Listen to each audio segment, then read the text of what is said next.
Welcome.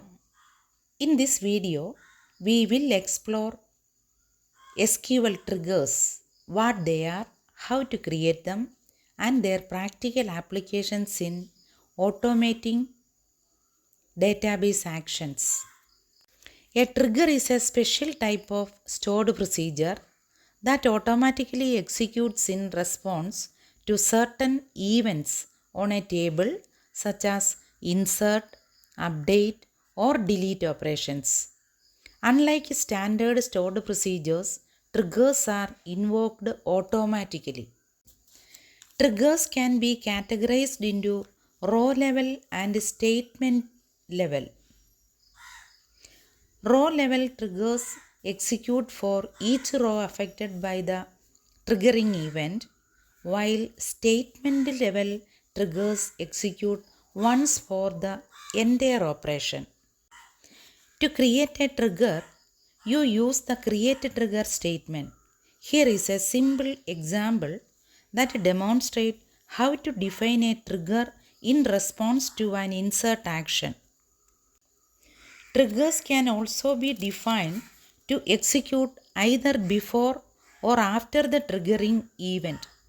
Before trigger allow you to perform actions or validations before changes are made, while after triggers execute actions after changes have occurred.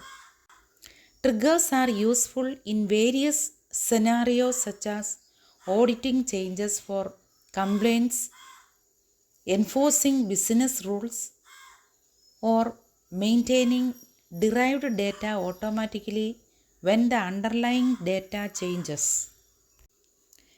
Managing triggers involves knowing how to modify or drop them when necessary. It is important to document triggers and their purposes for future reference and maintenance. Best practices include keeping triggers simple and efficient to avoid performance issues, avoiding complex logic that could lead to unexpected behavior, and thoroughly testing triggers before deploying them in production.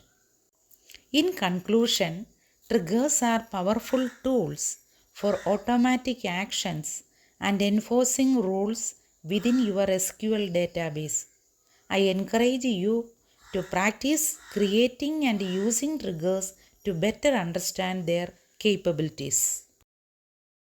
Thanks for watching. Please subscribe for more tutorials.